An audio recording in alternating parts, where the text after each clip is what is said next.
Narito na ang mga unang balita na walang kinikilingan, walang pinoprotektahan noon at ngayon. Serbisyong totoo na hatid ng GMA News.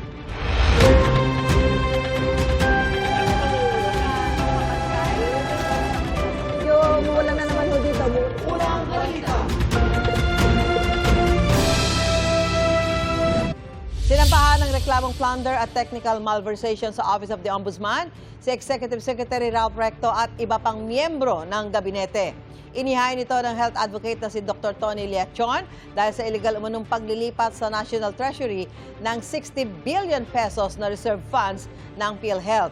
Nitong Marso, naibalik na sa PhilHealth ang pondo. Pero ayon kay Leachon, nagkaroon na ng pinsala ang paglilipat ng pera.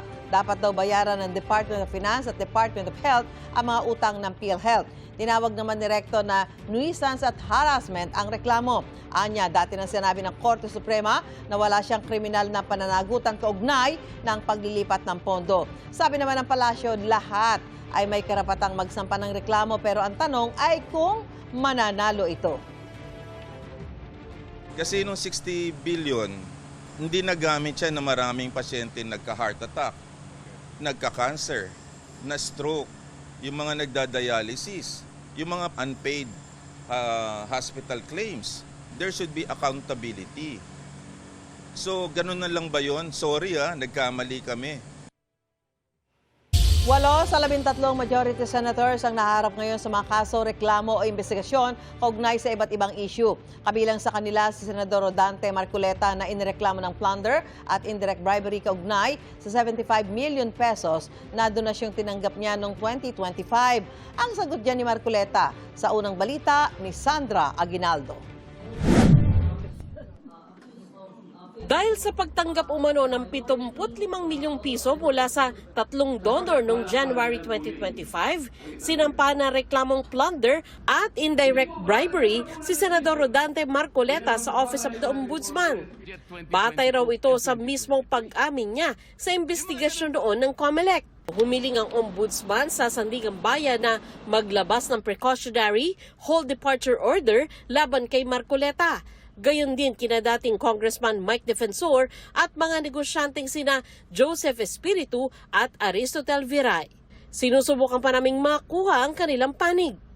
Sa kanyang privilege speech, sinabi ni Marcoleta na ang investigasyon ng Ombudsman ay paraan para patahimikin siya umano tungkol sa anomalya sa flood control at sa nalalapit na impeachment trial ni Vice President Sara Duterte. Just last week, I was stunned with the shadow of a complaint filed by the Field Investigation Bureau, Office of the Deputy Ombudsman for Luzon. The trump-up charges filed against me and some of my friends are not merely legal accusations.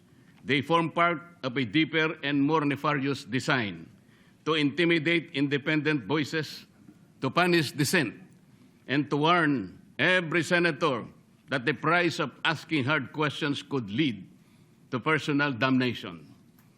If the intention of these cases is to silence me, let me say this at the very beginning. It has failed. I will not be silenced. Ayon sa Field Investigation Bureau ng Office of the Ombudsman, sa laki ng halagang 75 million pesos, hindi raw ito maituturing na ordinaryo kagandahang loob, kundi korupsyon para makakuha ng pabor mula kay Marcoleta. Batay sa investigasyon, hindi niya umano idineklara ang halaga sa kanyang Statement of Assets, Liabilities and Net Worth para sa taong 2025. Sasagot daw si Marcoleta sa tamang forum.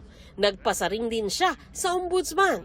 Somebody said, sometimes you need to bend the law to be able to please the people. Am I right, Mr. Secretary Remulla? Secretary Remulla, then Secretary of Justice, now Ombudsman, said loudly, yes, sir. So pwede na nang baluktutin lahat, kagaya ng pambabaluktot na ginawa nila.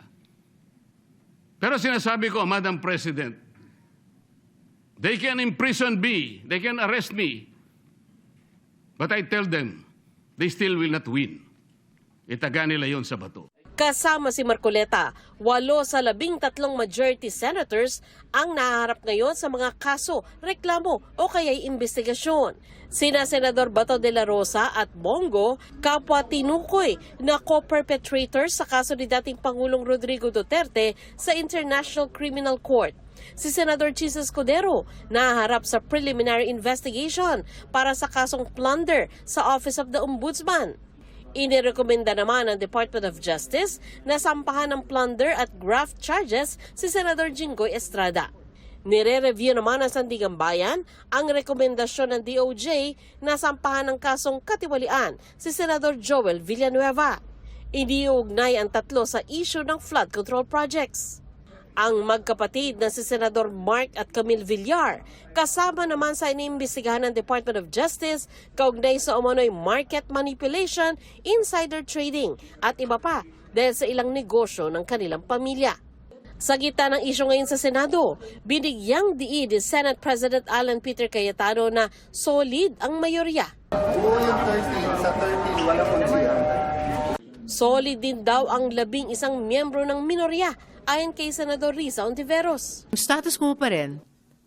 Alam niyo naman, di ba, para magkaroon ng leadership change, tulad nung nangyari nung 2 weeks ago, kailangan ng majority number of members of the Senate.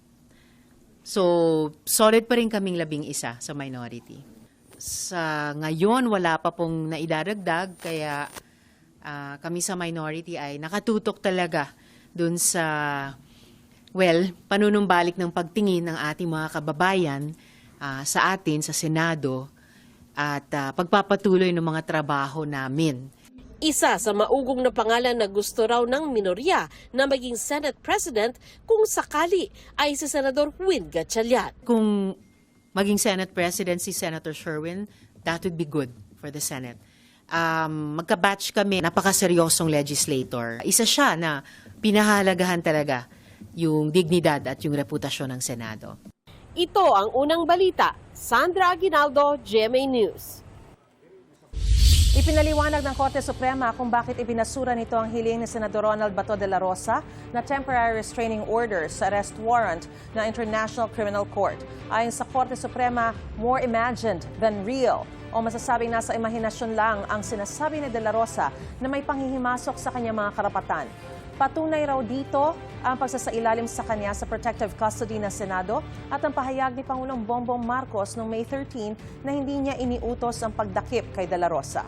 Pinuna rin ng Korte Suprema na maraming hindi beripikadong ulat at alegasyon sa inihaing very urgent manifestation ni de la Rosa. Hindi raw pwedeng maglabas ang Korte ng TRO o status quo ante order batay lang sa mga espekulasyon. Nanawagan naman sa hudikatura ang asawa ni de la Rosa na si Nancy na huwag ipadala ang kanyang mister sa ICC.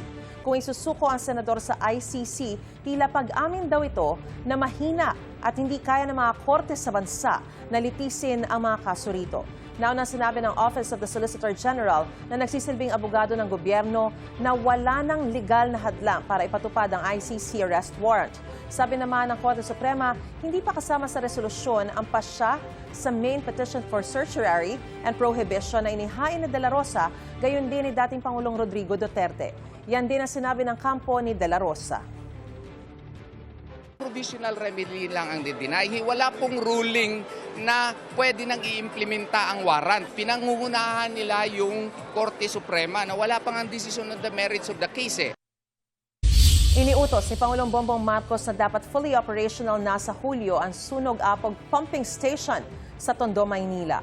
Ininspeksyon kahapon ni Pangulong Marcos ang pumping station na sumailalim sa rehabilitasyon mula noong November 2025. Inayos ang disenyo nito, pinalitan ang mga electrical equipment at nilinis ang mga tubo. Ayon sa Department of Public Works and Highways, gumagana na ang 3 pump nito. Ang ika-4 naman ay nagsisilbing gravity flow system at tuluyang maisasaayos daw sa Hunyo. Inaasahang makatutulong ito sa pagresolba sa problema sa baha sa Maynila. Inon namin yung isang bomba at pinatakbo namin at 50% capacity, kitang-kita ang laki ng binabana ng tubig. Siguro mga 1 foot, mga 12 inches ang binabana na kagad ng tubig.